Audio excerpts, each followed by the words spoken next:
probably only one place to start. Jack Stacey, we all saw how that unfolded on Saturday. Just what's the outcome? Clear scan. Obviously, it was a nasty one, to be fair. He took a bad fall. But scanned him, checked him, spoke to him yesterday. He's obviously off at the minute, just in terms of still got a bit of a headache and a few symptoms. So once appropriate, he'll be back in. But he won't be available for this coming week.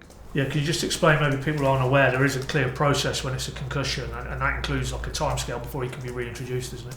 Yeah. So there's certain time frames, certain protocols that he has to tick off along that way. So obviously the doc and Bert's medical staff will ensure that you follow the appropriate guidelines, and especially when it comes to heads, that you don't take any risks on those. So one of those, we spoke with him yesterday. Doctor's been round there today to check in on him, and we'll obviously follow those protocols to make sure he gets back safely. I mean, it looked a nasty one. Was it one of those, as he subsequently said, I mean, he kind of can't remember anything at all about it, kind of, until I don't know whether he came back round again in the changing room. Was it one of those he completely was unaware about it and panned out? Yeah, he did in the short term, loss of memory, etc. But then I saw him after the game, and he wasn't in a great place, but he was conscious, he was talking, family around him. So it's a shame, because I thought he'd had a decent game as well. I thought he'd done some really good things. So first and foremost, his well-being, his health is the most important. Moving on, obviously not a lot of time to do it, because obviously the game now comes thick and fast tomorrow night, but just your debrief for Borough, really, what were your main takeaways and a sense of maybe what you communicated back to the players? Yeah, I think I was watched it back over the weekend. I think fairly similar to what I felt post-game. I thought there was loads of good. They probably shaded having the ball at the start of the game, but I thought we actually adapted and solved problems in game quite well to put pressure on higher up and start forcing them to kick long, and regained it. And I thought we got really good control and had real purpose. Papa had a half decent chance. Sarge had a couple of headers. Thought we had a couple of really good moments and had really good control of the ball. And then it's then just a type of turnover that's killing us a little bit at the minute, which that's why after the game I'm saying it feels like us again, which is it's not the first time I've been in this position or had groups go through this. I think it's one of those where we have to cut it out quickly, but at the same point the exciting bit for me is still that it's in our hands. And when you look at I compare Millwall to the weekend, there's so many things that have progressed already in the space of 2 weeks. So I think it's one of those where we have to stay calm, we have to stay patient, we have to accept that there's too many errors and they're not good enough. But I think like I said, the biggest bit is on us, their chances. And even when I watch it back and you look at things like the XG, etc., they only had a few chances and it was off the back of us. So that's the biggest thing that we can control. It's interesting. You mentioned there the XG. I just, as a coach, doing this metrics and data and then what you see with your own eyes and you and your coaching team, where do you set the balance? What type of coach are you? Are you led by the data and the metrics in game, after the game, or do you just reinforce maybe what you and your coaches think? Always eyes, gut feeling, I think, and what you see. Especially that's why I watch it back, to kind of take the emotional side out of it and watch it through a more analytical lens. I think I get the emotional feeling Saturday, and then when I watch it back and I'm calm down a little bit, I get like I said, the analysis point of view. But I think once that, then of course we'll look at aspects of the data to see if it flags anything that's different or reinforce something that you were thinking anyway. But eyes will tell you everything. And again, I think that when you look at it, like I said, bar the chances we gave them, they didn't create anything. It wasn't like they had a load of the ball and opened us up and we were defending the box a little bit like Millwall and Portsmouth at times. It was very much cheap turnover, defending the goal. And then around that, even the start of the second half, we had so much of the ball in such good areas. The biggest bit, I think we have to turn that control and that territory into shots on goal and do more of that. Which again, I think I look at the first 30 minutes of Millwall, it was better at the weekend, that box entries at the end of it or crosses, etc. And then defensive is okay. It's just the type of turnover at the minute that we have to correct.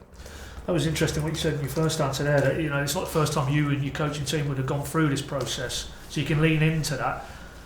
What have you used previously when you face these similar challenges? Is it kind of comes with the territory when you go into a new club and you've got existing players, then you add players, and it's that mix and the reprogramming you've talked about? Are there any key elements of what you've gone through before that you can lean into now to get you through this little period? I think, numerous aspects. I think you have to start with a level of awareness of why it happens. I think that for me will be it. I think if you look at, we want unpredictable football, right? Because it's the most enjoyable thing to watch, and I think it's the ceiling that is the highest. Because whatever the opposition do, you're able to problem solve and make good decisions. I think you might be able to get there quicker if you force them to do one thing, but then I think you become predictable. So I think naturally when you give the lads, some decisions to make, I think, part of that and part of learning, the lads learning what we're looking for, lads learning what the championship's about, lads learning each other in terms of their strengths, their connections, their relationships, and then, habits from last year that we're still looking at, tweaking, etc. I think there's so many factors that go into it. To have such a high expectation on 4 games for it to look perfect is, against, some settled sides that we've played. I think you have to take an element of realism to it and step back and understand that. Of course, we're desperate to win, we're desperate to do well, but I think the bits that previously have got us through it are culture, sticking together. I think having a real open culture where we're tough on ourselves, we know what good looks like, what good isn't, and how do we then improve that. And I think time as well. I think not moving away and chasing loads of changes with change. I think having elements of consistency and reinforcing, positives, looking at areas to make big gains, I think are things that we have to, continually keep working at. And that point you make there about you don't lurch and you don't abandon maybe what your fundamentals are and make lots of changes. I thought it was interesting off the back of the turnovers thing you said on Saturday. You said, look, that isn't about systems, it isn't about formations, it's just players doing the basics basically. So in terms of the formation element of that externally, it's obviously that people are looking at the 3, maybe 1 or 2. I think it's a 5. I don't personally see how you can think Papagiallo is in a 5 and it's a defensive 5. But that point there about you don't look at this period, you don't know that you're going through this process and it's challenging, it's difficult, and your default is, well, we need to change maybe the base formation. That's not really something that comes into the equation at this stage. No, I think what formation have we played? I think that when you look at it, it's probably more on the out possession. We've been a 4, we've been a 3, we've been a 5. I think it is more around principles of the game for me, and then trying to get players in positions to bring their strengths. And I think that's the biggest bit. We didn't lose the game at the weekend because of shapes and systems. It was actually just taking care of the real basics with the ball is what cost us. So again, I think it's one of those. I think we're 4 games in. I think probably where the world's at a little bit. We want, me included, want everything straight away. But I also understand to achieve something good, you have to go through some tough periods. I think you have to go through to develop resilience as a group. We have to be frustrated and disappointed at the weekend, because what it does do is we have to hurt, we have to stick together, we have to respond, we have to make sure that we learn from it, and in the future don't keep repeating those mistakes. And like I said, they're the bits for me. I think if you similar to when I think back to Millwall, it wasn't the shape that cost us against Millwall. It was some decision making on real simple things. So they're the bits we have to get after at the minute. I think very much it's about getting players in positions to bring their strengths, bring their qualities. And on that point, and switching it to the top end of the pitch, you've talked about box entries and the chances you did create. But in terms of more generally, how do you unlock, do you feel, that creativity in the final? Because there's no doubt, that spell, as you said, after the first 5 or 10 minutes up until they get the goals, you felt, to me anyway, you were in control. You had the possession, you had the territory. How do you go from establishing that to maybe upping the volume of clear-cut chances? Time, unfortunately. I think if we're restricted, you look at this week, very little training time, so we have to do a lot through video. I think in terms of understanding, it's very different for some of the lads as well, in terms of, obviously, what we do a really good job is putting the team back deep. You saw that we forced Middlesbrough back deep. For Millwall for 30 minutes, we forced them back deep. Watford, we did the same. I think it's then how do you turn that control high up into chances. So we've done work, as you can see, on progressing the ball. So rather than keeping it on the edge of our box, how do we get it into their half? There's been a large element of that to get control higher up.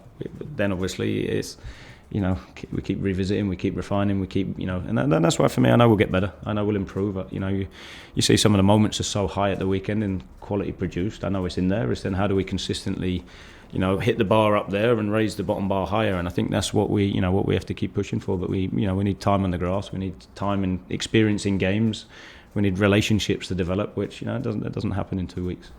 And that relationships point maybe leads me on to, within this process, the central 2 in and around Sarge primarily. Are you happy with what you're getting in that area, or again, is that a process? And because it feels like it's quite a specialist position, you need to drop in, link the play with your midfield and build it up, and then maybe try and get yourself beyond Sargent on occasion. So it's quite a multifaceted role you're asking those 2 players in, just deeper, slightly roles to Sarge. Yeah, it's areas we need to, that connection we definitely need to work on. The relationship, the understanding, the pictures they're looking for. I think that is, we're quite clear that's an area that needs work. I think that's quite clear to see. So we'll keep pushing on that. I think it's then, so much work goes on behind the scenes, which is why I keep coming back to it. I know we'll improve because of how we coach.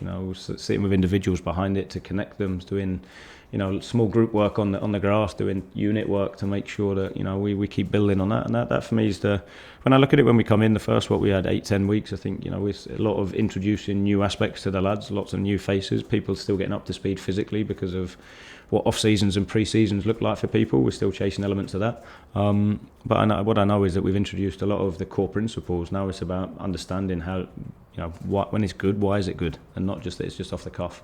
I think they're the bits that will develop over time, and because of the work we do on the grass and the video work we do and the conversations and the development aspect of what we're trying to achieve, and I know over time it'll improve. As well as time, it feels externally looking in, you've got options in those pockets as well. I mean, would you agree? I mean, Jallow, we saw again at the weekend, he naturally wants to move in field. I mean, is that moving forward a player who could play in those pockets?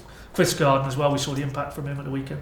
Definitely. I thought Papa was excellent, and I thought Matthias had good impact at the weekend as well. So I thought hence it comes back to Papa's a good footballer. I think, when you look at it, some of his decisions, the care he shows on the ball, the unpredictability, how he gets people on the back foot, I wouldn't be adverse to playing him inside either.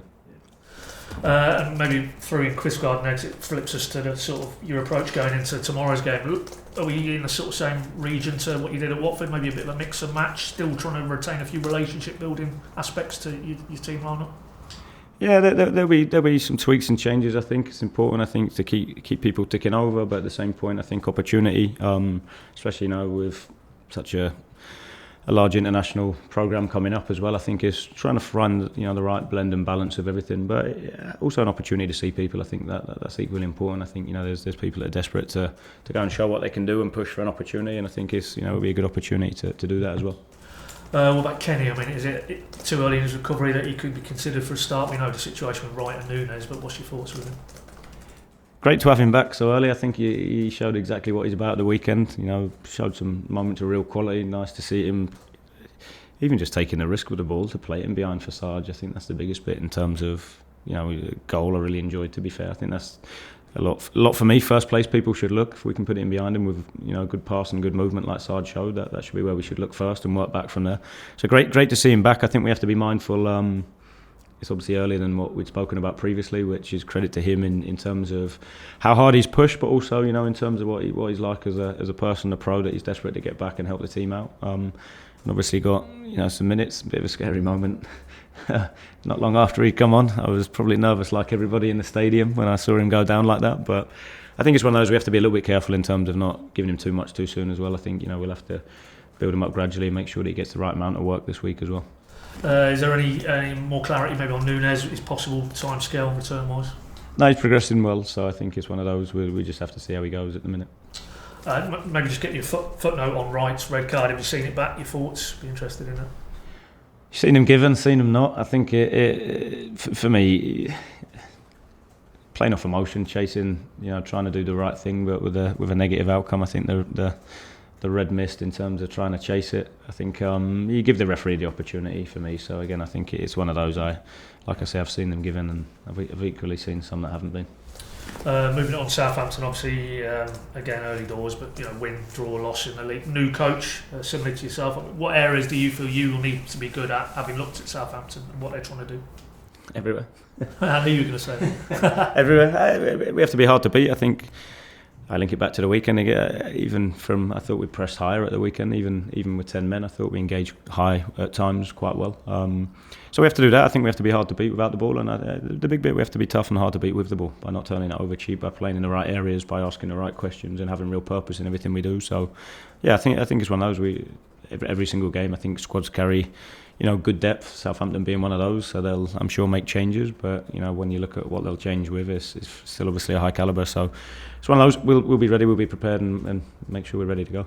I'll ask you about Will still, just because it's a very interesting coaching story. But like yourself, went abroad, him to obviously a far more marked degree. Just wondered, do you know him? Have you come across him? What do you make of him? No, we have someone that I think we both know, but I don't know him. I've not come across him, to be honest, in terms of coaching against him. But yeah, he's had a really interesting journey, to be fair, and been really successful in it so far.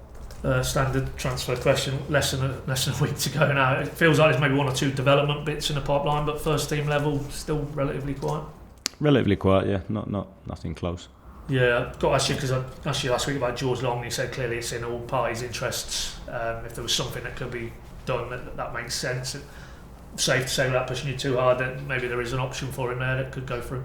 Yeah, that is the one, to be fair, that's progressing. Nothing definite at the minute, but yeah, there's a little bit of movement on that one, but nothing definite at the moment.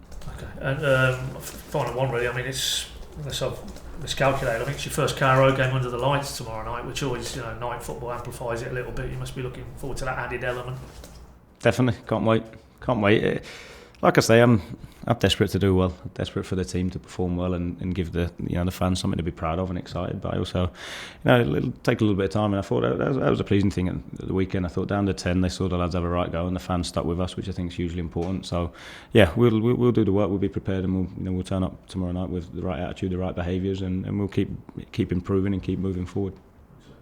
Thank you.